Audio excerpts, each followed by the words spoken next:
Welcome to the Nitpicking Nerds. Today we're discussing something that people often overlook for Commander. It's mana efficiency.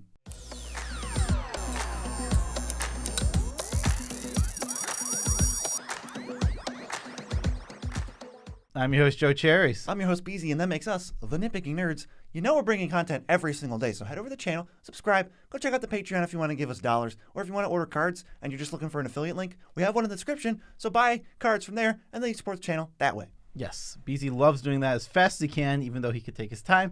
So let's hop into this video. We're talking about mana efficiency. And mana efficiency is incredibly important. But I guess before we start or do anything, we kind of have to give it a definition for you to understand what we're talking about. According to the Wizards website, mana efficiency is the ratio of impact to mana spent. And then they say, to be as mana efficient as possible, choose the cheapest option for each job that needs to be done. Mana efficiency is super important. And on its surface, it's really easy to do because you're always going to take something that does the exact same effect for cheaper. It's when you add in the little decisions, the nuances of like something that does something slightly more or slightly less, figuring out which one of those is going to be better and fill in your slot. Right, like if you were playing during the Theros block, you have a choice of a bunch of different commander staple spells, and then all of those spells plus one generic mana, and all they do extra is scry 1. All of those decisions happen to be super easy because scry 1, we know, just isn't worth an extra mana. But there's like a million different variations of that. Yes, and obviously we're not going to be talking about things that are strictly better in this video. We're not going to be talking about Lightning Bolt versus Shock or Gregor versus Riot Devils. Obviously, a strictly better card is just not worth talking about. Yeah, I mean, Cancel and Counterspell is another good one. I'm not going to pay an extra mana for literally nothing. You can't really tell me that Cancel is better than Counterspell. Yeah, it's not really even up for discussion. No, I mean, those aren't the decisions you ever have to make either. Those aren't the hard ones. So we have 10 comparisons, and we're going to look at 5 where the extra cost isn't worth the extra effect when you compare a cheaper spell to a more expensive spell. And then we got 5 where we flip-flop it and we say it is worth it. So what's the first one? The first one we have is Nature's Claim versus Crossing Grip. I don't even think this one is relatively close. The 4 life given by Nature's Claim to be 1 mana is worth nothing, and it is not going to impact the game almost ever. Flip it to Crossing Grip. How often is it going to be relevant that it has that split-second text? I'm just going to go ahead and guess, and it's going to be an approximately 1 in 20 times it's actually going to matter.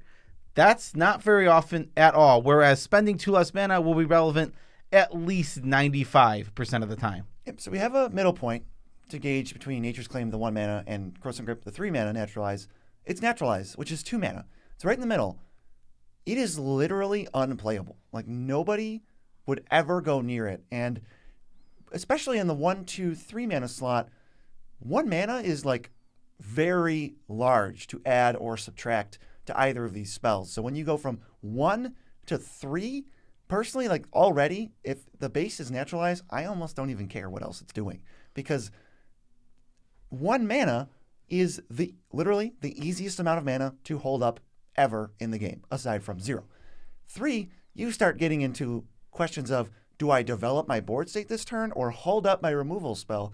And like Joe was saying, how often does it matter that it can't be countered, or destroys Sensei's Divining Top, or destroys Aetherflux Reservoir when they're at above 50 life, but not 200 life because then the game would end?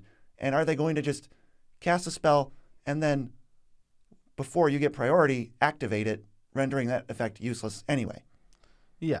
So I honestly, for Crossing Grip, I put it towards this is an extreme example. I think Nature's Claim is a staple and auto include in most green decks, and Crossing Grip is a card I don't think you ever play. I really honestly think this card is close to unplayable. I don't think the effect you're getting for 2 extra mana is even close, even remotely close to what you want to spend 2 extra mana. There is cards. There is the card named Rex Sage, and what it adds to it is it gives you a creature. It gives you a body for a deck that wants creatures and bodies on the battlefield. That's an example of where I'm willing to pay the 2 extra mana because that's going to be so relevant in probably about 60 or 70% of the time that I play it. It counts as a creature in the graveyard. Sometimes you can cast it from the graveyard. If you have a reanimation spell, you might need to fire it off, but oh, there's a Rex Sage, and you can now destroy an artifact or enchantment instead of just reanimate some big creature. It's crazy. I think part of the problem with Crossing Grip and why it seems so good is you can't play it early. You just can't do that. So it's stuck in your hand until the late game. And then at that point, maybe there's a 50% chance that it does something. but you didn't get to play it on their Soul Ring or their Rhystic Study or their Smothering Tithe, and now fast forward 5 turns, you didn't remove that threat, and now there's some other threat that you can remove, and they can't respond to it. I just don't see why we wouldn't use Nature's Claim. And part of it is, how likely is Nature's Claim to be countered? Sure, it can be countered, but dice removal, that's not even close to like an argument. We never would ever use that as an argument for why a spell's bad. It's so much harder and less mana efficient to counterspell a 1-mana spell or do some workaround to get around a 1-mana spell. Yeah. So honestly, for the closing thoughts of this one, Nature's Claim, staple, Croson Grip, nearly unplayable. Try without it and see if you even notice. Yes. Or I think if you're playing it, count the number of times that it mattered. You held up less mana. You got to develop your board. You destroyed a Soul Ring or anything on turns 1 or 2. Well, I'm saying do the opposite. I'm saying take your Croson Grip and go, Oh, when okay. does this matter? But when I'm going to use it as a naturalize here, doesn't matter that it has split second. Keep a tally. Keep a tally. It's not going to be often. Next is Counterspell versus Disallow. This is another one that just, it blows my mind. Counterspell is a totally medium, middle of the line counterspell. It's fine, and it fits in certain decks. Disallow is a card that I don't think anyone should touch again. This is not even close to a playable spell in this format. Well, at least we don't think so. We don't play it. You tack on 1 colorless mana, and the added bonus is you can counter activated or triggered ability, such as ETB, or I guess if we want to go to Aetherflux Reservoir again, or a Planeswalker Ultimate. Those are the things you add to counterspell. Well, let's just remove ETB, because if it's an ETB, you could have counterspelled it. So remove ETB. Probably, yeah. Unless it came in from the graveyard or something. But whatever the spell was that made it do that, you could have countered. So ETBs don't really matter. It has to be something. It has to be an activated ability. It has to be some other sort of trigger, a Planeswalker thing. These are way too nuanced. These are way too small. Small potatoes is a great way to put it, because they're not worth countering 99% of the time, and the 1% they are. Oh no, you had disallowed that one time, and it just switches your opinion on it to this complete confirmation bias where you're like, oh my god, it saved me from Liliana Dreadhorde General's ultimate. It can't do that. It can't. Save you. Stifle can do that too. Stifle is actual, factual, just never touch an EDH. True. One thing I like to think about, and I think it's borderline relevant. Let's say you cast Counterspell 10 times, and then you cast Disallow 10 times. Well, in the times where you cast Counterspell, you just saved 10 mana, and you didn't even have to do anything. You just had to change the card in your deck, and the effect you get from Counterspell, I would say it's like at least 90% of the time. Disallow is just Counterspell, right? I mean, you have to, when there's a threat on this deck, you can't, unlike an Croson Grip, you can't be like, okay, it resolves, I'll get to it later. It's like, no, you have to counter it now, or just go, all right, it's resolved. Counterspells are pretty narrow in that way. Countering activated and triggered abilities is not something worth a card in your deck. You don't need to dedicate a slot to it, and you don't need to dedicate extra mana that you just don't have to put onto a card. Yeah, I think, like, it's not like that Stifle is bad. If it was just tacked on a Counterspell, yeah, Counterspell is just better.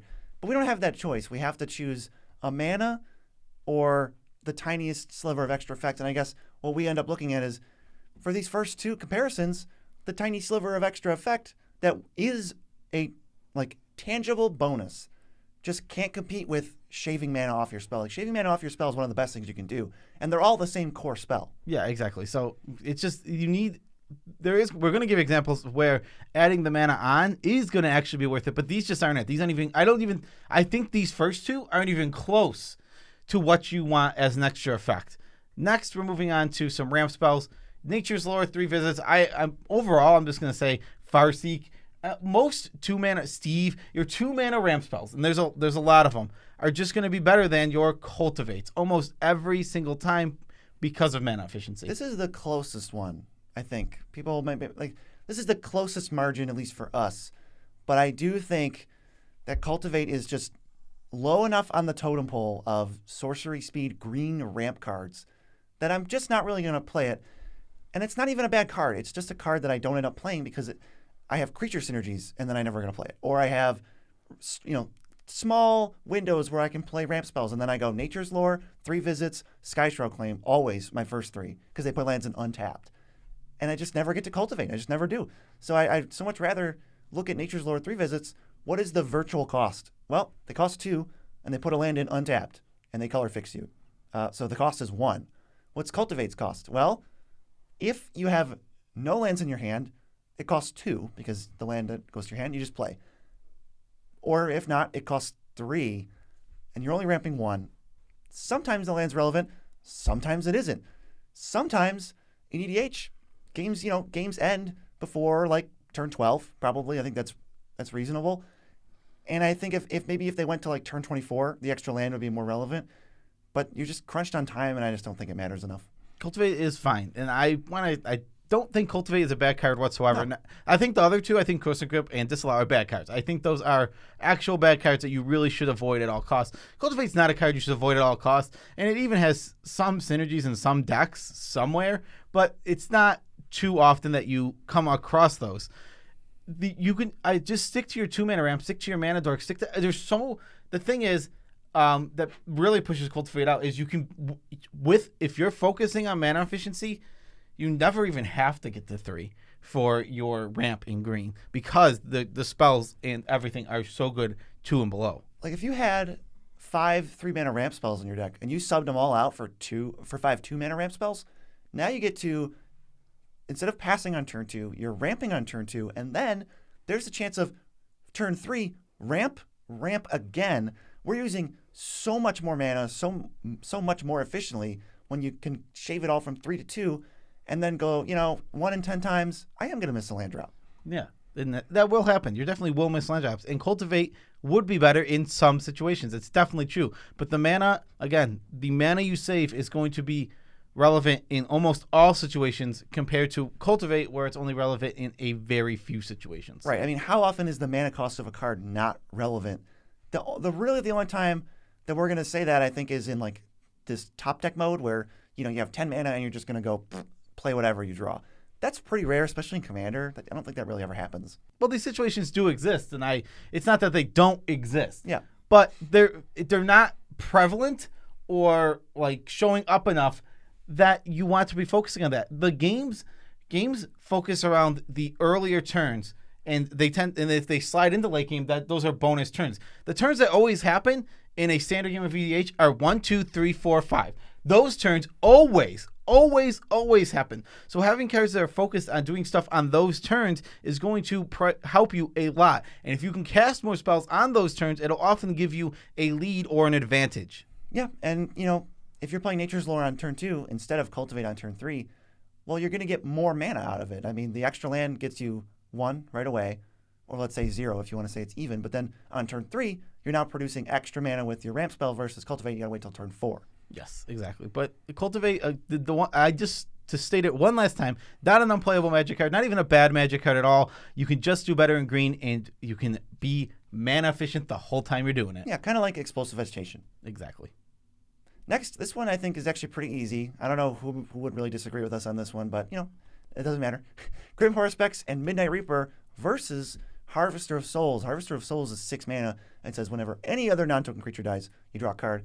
Grim Horospex and Midnight Reaper are half that and half the power toughness, but it's only for your creatures and only your non-tokens. Yeah, the Midnight Reaper even makes you lose a life, and it's still worth it. This is an easy one.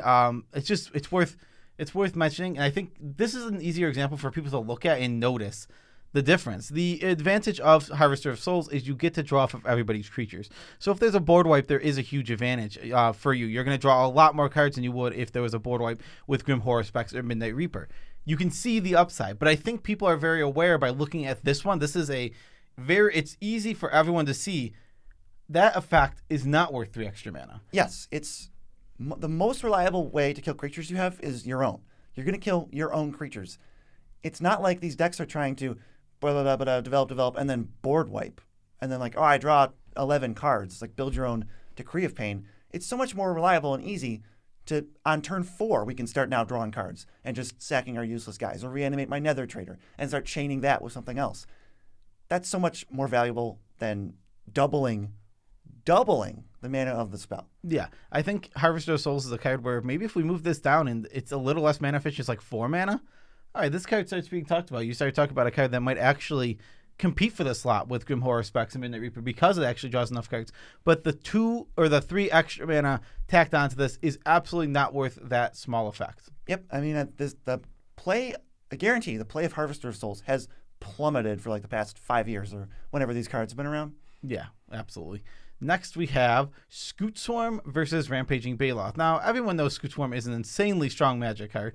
It is really awesome. It starts multiplying in the late game really fast. Rampaging Bailoff is a card that just makes 4/4s whenever a land hits the battlefield instead of making Scoot Swarms or insects. The fact is, yeah, sometimes big 4/4s attack and beat well, and that's fine. But going wide with little tiny 1/1s is sometimes going to be just as effective. If not more, there's certainly turns where Scoot Swarm makes way more power than Rampaging Bailoff ever could. And it's kind of funny because Scoot Swarm is 3 mana and Rampaging Bailoff is 6, but you play both of them on turn 7, or when you play your 7th land, or I guess Scoot Swarm is 6th land. So Scoot Swarm starts earlier, then you have 2. And then as soon as you make 2 more lands, you're now making the same amount of power. And after that, it's just not even close. So I think something interesting about Scoot Swarm is I think it's underestimated that it's just making 1/1 insects as a 3 mana creature that comes out into the battlefield is still pretty strong. You're still getting just as many bodies as Rampaging Bailoff is going to be producing without the higher effect. And the fact that you get these at such a lower mana cost, 3 lower mana, makes this card better on the surface of. I think it makes it better on the surface of even being when it's not making Scoot Swarms. When it's just making insects, I think this card is still better because of mana efficiency. Yes, Scoot Swarm's going to let you spend so much more mana than a Rampaging Bailoff will. And Scoot Swarm's like one of the go-to landfall cards, but I think Rampaging Bailoff is just not the card we ever play. I mean, I play it in a deck that I don't want to be super powerful. So take that into consideration. It's in the deck because I don't want the deck to be ramping into things like Expropriate. it met the bar of landfall token maker. Yeah, exactly. It's like I don't want to just ramp and play Expropriate. No, I want to ramp and play Rampaging Bailoff so people have a chance to interact with it. It's very Grave Titan-esque. It's like a 6 mana, 6/6, and then enters with 4 power. Yep. That is, hey, if you have a fetch, it enters with 8 power. Better than Grave Titan. All right, now that we're going to talk about where the effect and extra mana is worth paying over a cheaper option. Well, we have Generous Gift versus Path to Exile. We're obviously choosing Generous Gift overall because we're choosing the more expensive one this time. Generous Gift's advantage compared to a Path to Exile is that it hits anything. It even loses a little bit because this isn't an exile effect. This is actually a destroy effect to compare to. Right. So if you hit a creature with it, maybe you wish I had Path to Exile. But we're saying the fact that you can target any permanent lands, artifacts, enchantments, planeswalkers, whatever else, outweighs the hyper efficiency of Path to Exile. Yes. So Path to Exile is a good card, and it's perfectly fine. And Swords to Plowshare is the cream of the crop. And if Swords to Plowshare didn't exist, Path to Exile gets an extra boost but it's like you just don't need to answer specifically only creature spells. You could play both, and then you probably won't regret it that often. But Generous Gift, I love the absolute ability to hit anything on the battlefield. I think it lets you hit the land when you need to. It lets you hit an enchantment when you need to. An artifact. Any permanent on that battlefield that is a threat to you, you can answer with this Generous Gift. Right, and you can go, how often is that relevant in a game? How often is there a non-creature threat? Like all the time, right? It's so much different than, well, am I going to counter a Planeswalker ultimate? That never even happens. Like that already is like 1 in 50 games where a Planeswalker's going to ultimate. Exactly. Or how often does their spell need to be, or how often can my spell not be countered or I lose the game? Like those are way different than, all right, I'm going to spend 2 extra mana, but I can blow up their Gaia's Cradle or something. I think, yeah, it's how often is this going to be relevant? Like you said, it probably at least 90% of the time. Well, and something else too, there are spots where a 3/3, even if you hit a creature, is something you'd rather give them over a land. Yeah. So the 3/3 is worse. Yeah. So that's the reason we play Generous Gift. Obviously, it is relevant way more often. Next, we have Mystic Confluence versus a Disallow. So the thing about Mystic Confluence is it's all versatility. You have so many options. This spell can be a 5-mana draw 3. It can be a 5-mana draw 2, bounce a creature. It can be mana leak, draw a card, bounce a creature. And all of those options are what make this card stand out over Disallow. You just get so many different options. It's a little clunky. I mean, this isn't going to go in your CDH deck, but neither is Disallow, so kind of moot. When we're in like a reasonable power level, this is your counterspell that's never dead. If you needed to counter a creature and it's attacking you, well, you can bounce it. You can fire off a draw 3. I just think it is a little expensive, but I think, especially compared to specifically Disallow, not even close. It isn't. I'd rather play 2 mana all day for the versatility that this spell is going to give. You mean 5? I'd pick 2 mana, two more. 2 extra mana. 2 extra mana. Sorry if I said that incorrectly. I'd rather pay 2 extra mana every single time for the versatility of this spell than to have to play a card like Disallow. Yeah, it's tough to even say how often is this going to get you out of spots where Disallow couldn't. I don't want to go there. Also, it's 2 more mana. You have to be able to make the mana and spend it. I'm so much higher on Mystic Confluence. Yeah. Obviously, it's a later game card. Yes. Next, we have Hagger Modeling versus Terminate.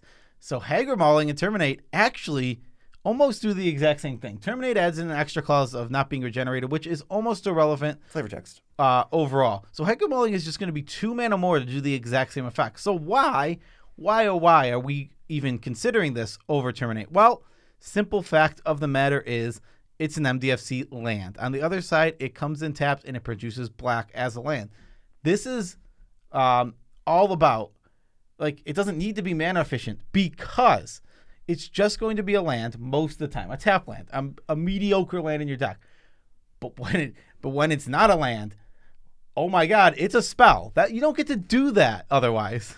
Terminate is, we're actually still trading mana for versatility here.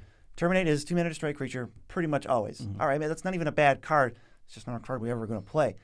Hagger Modeling is either 4 mana destroy a creature if you need to, because we don't want to do that every time. Or if you don't have a land drop, or it's turn 1, this removal spell is going to produce mana for the rest of the game. It's a mana dork or a removal spell, like an uninteractable mana dork. It's a land. I mean, right, but I'm saying, like, what is my removal spell going to do?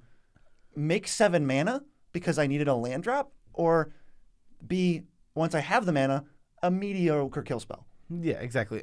Obviously, on the front side of both of these, Terminate is the better and more efficient spell in all the ways. But the fact is, it's more of like the cost of putting in your deck.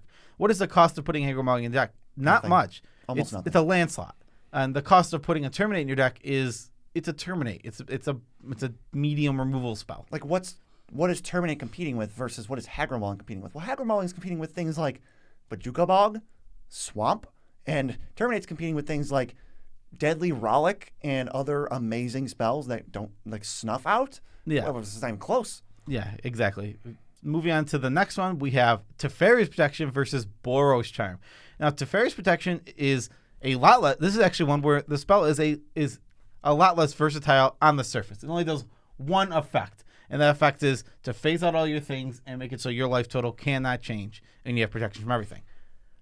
That seems like this narrow, like, do one thing. Boros Charm has 4 modes, or has 3 modes. You can deal 4, double strike, or you can give your stuff indestructible. The 4th mode is Triggers Prowess.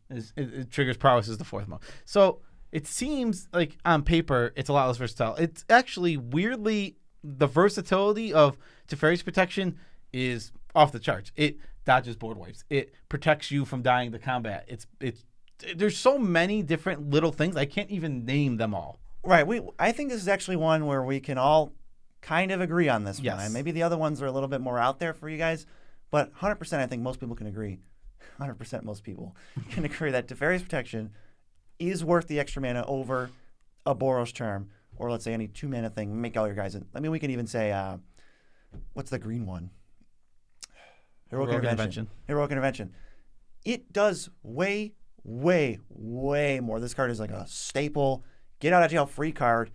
It is rock solid, and it costs 1 more mana, but the effect is worth, clearly, I think, the mana. Yeah, this one is very obvious. I think it's good for us. Like, these ones, we're obviously, I don't think we're kind of putting up like a fake argument because obviously I don't think anybody's standing up for Boros Charm in this case. Not over Teferi's protection. Same thing, and just like we did with Grim Horror Specs in Harvester Souls, it's more of an example here to show you, like, this is an extreme example, Bigger scale where you can see it very clearly, and nobody's like, maybe the other ones you're like, I don't know if I agree with them, but it's like you should definitely be able to see this one where we move to the smaller scale to show you our opinions on other cards, and maybe you disagree with that, and that's completely okay, but I don't think the argument is here for Boros Charm at all. No, I mean, you look at when is Teferi's protection going to be relevant? I mean, it's a fog.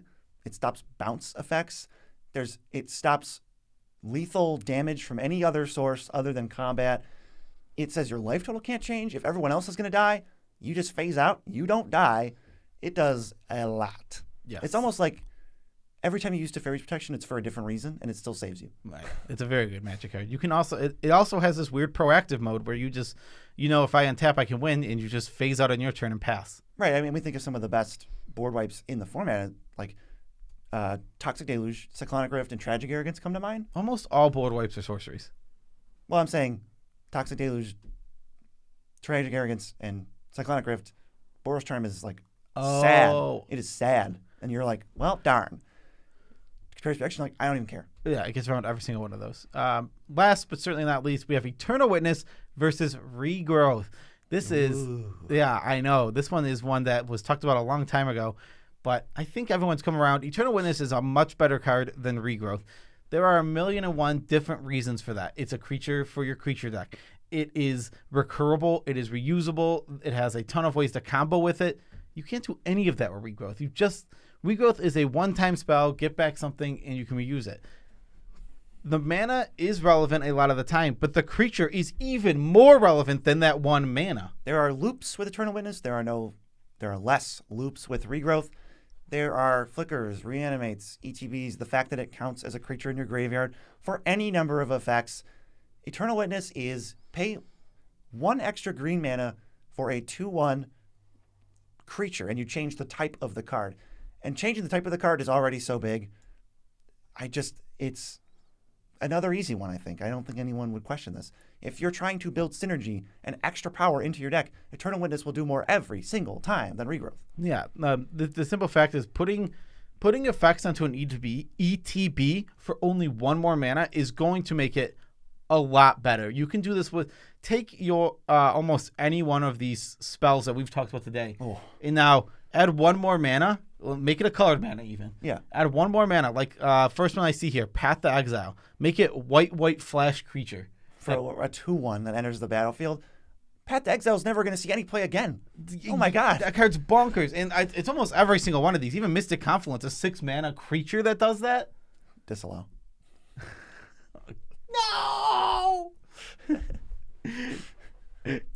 Well, to be fair, Mystic Snake is a playable card. Yeah, I mean, Nature's Lore in 3 visits, that's Wood Elves, basically. Wood Elves is one of the best ETB land creatures ever. Exactly, yeah. So the simple fact of the matter is, almost any effect, if you make it a creature and give it most sorceries are better as creatures. If you give any of these sorceries or instance legs, they get pretty good. Yeah, we get to sorceries. Sorceries are better as creatures, so much more usable, and especially in green. How many green decks care about creatures? How many green decks have Beast Whisperer in them? How many green decks or green-black decks have Living Death in their deck, where you can't get back Regrowth, but now you get back Eternal Witness? And it's like when we kind of look at all these different changes, it's like, oh, suddenly when you cast Living Death, you get back an Eternal Witness and a Rex Sage instead of a Croson Grip, which is sitting there, and a Regrowth, which is just sitting there. Yeah, exactly. So that is actually the last things that we have to say about this. But I guess I have one last thing to say. Ooh. Mana efficiency, incredibly important. And making sure your deck is mana efficient is just super important. What brought this video to be was the Nature Claim versus Croson Grip discussion. We go to Naturalize. Naturalize is an unplayable 2-mana removal spell that gets rid of artifacts and enchantments. That card is awful, and we can agree that if you're not on a budget and you have no restrictions, you're never playing that card. You add another mana to it, and you get Croson Grip, which can't be countered, and nobody can do anything or activate the abilities of these artifacts and enchantments that are being targeted. That's not relevant enough. And I don't even think it's honestly, from my perspective, it's not even close to relevant enough to warrant being worth that extra mana. I would rather play Naturalize over Crossing Grip, and that is the God's honest truth. I think some of the problem that comes up is once it saves you, your memory is kind of tainted by the fact that it saved you. It's like, how often has being a mana short screwed you? That happens quite a bit. I can remember those times. The problem is when you look back at all this stuff and you go, it would have been worse as this, or it would have been better as this. Like, you're using either hindsight, which is not, I mean, hindsight logic is terrible, or it's confirmation bias. We're like, it can't be bad. It saved me. That statement makes no sense. That is not a coherent statement. Yeah. Also, so here's a situation, just last situation before the end of this video. You have in your hand, you have a Crossing Grip, and you've tapped down to 2 mana, okay? And then because of that, you tap out and you play a creature. And now your Crossing Grip isn't up to destroy something. Oh, so you have 3 mana and you spend 2 of it on a creature. You have 2 mana left. You already couldn't cast your Crossing Grip. Okay. Okay, but if you had Nature Claim, you could have held it up and cast it. Right. But so now what you do is you tap 2 and you play out a creature. This is the kind of situation, this is an example of a situation that's going to come up where you would have been like, I was tapped out. It didn't matter what I had, but it really did. And you have to go back, nobody thinks like this, and I don't think like this. I wouldn't see it either. But these are the situations that make you go, it didn't matter what I had. And you ignore the fact that the mana actually mattered that whole time because you could have held up one. Instead, you left yourself with 0 choices. Yeah. And that's the power of like a 1 mana spell versus a 3 mana spell. Right. It's some of the reason people turn to Swan Song as one of the best counter spells. It hits less things, but it's half the mana of counter spell, and that just leads to so many more more potential to actually cast the card and empty your hand. Exactly. So that's the end of our video. Special shout outs to all of our patrons. Love you all as much as we can without making you uncomfortable, obviously. Never want to make anyone uncomfortable. You guys are awesome. Chef's kiss to you. Yes, and chef's kiss to you. Again, if you use the TCG Player affiliate link, you click the link right in the description. You just click it. Now, buy the cards you were going to buy as normal, but since you started with our link, we get a kickback on the order courtesy of TCG Player, who loves you because you love us and we love them. Yes. And last thing, you can hop into our Discord where we hang out sometimes. Yes, and we have a tidbit about our lives. Is it my turn? No, it's my turn because you took over the tidbit last time and I forgot. I hijacked it. No, I had one and I forgot it, so you took over. And now I have one and I remember it. Okay. I don't really do too much boycotting type stuff. I remember what you said, but I remember the boycotting, but I don't remember what it's about. Oh, I don't do boycotting type things. It's not really my nature to like go, I'm not going to buy this or I'm not going to buy this. Withhold service. And Withhold giving service. Yeah, I've never really done that. But for the first time like ever with wrestling, I'm actually doing it. I'm not watching WWE, not because they produce their booking is awful, like absolutely awful. They treat wrestlers like absolute garbage, and they're just overall not a good company. Vince McMahon is a psychopath. Vince McMahon is a rich idiot. He's literally a 12-year-old boy. Yeah, he is, and I don't like anything he does with his company. So I've just been watching AEW, and I love AEW. I mean, honestly, they care about the wrestlers. Currently, my main issue with AEW is that they're really focused on keeping and using all of their wrestlers. There's too many wrestlers, right? There's for one show. They are starting a new show, which will definitely help this. There is way too much going on for one show. Right. Oh, but the boycotting. I'm just not watching. I'm not watching WWE at all. Speaking with your wallet, that's what I do with the Fast and Furious movies. I could see them and they'd be fine, but I think they're awful. BZ really. I think I don't know how or why they're still making movies. I don't know who's going to see them. I can't be a part of it. I can't contribute. You know everyone's going to see them because they are enjoyable. BZ hates them. I heard that Vin Diesel and The Rock, I don't know if this is true, but I heard they have it in their contract they can't lose a fight. How stupid is that? That's the dumbest thing I've ever heard. I don't know. Is that true? I don't know. I heard it. I don't know. Let us know in the comments if you're a Vin Diesel expert. But I've heard that. If it's true, I'm sad. Okay, that's super random. I mean, but I could see both of them doing that. Losing a fight? No, not losing a fight. Oh, I could see Vin Diesel losing a fight. I couldn't see The Rock losing many fights. Did you see the new one? The newest Fast and Furious? No. Why? I was watching a random TikTok, and they were listing 3 events. They're like, all right, guess which one of these is fake? And they're listing 3 events from the new movie. And in the end, they were all real. And I don't want to spoil anything. I'll show it to you after. Okay. Real stupid. All right. Peace out, Tribe Scout.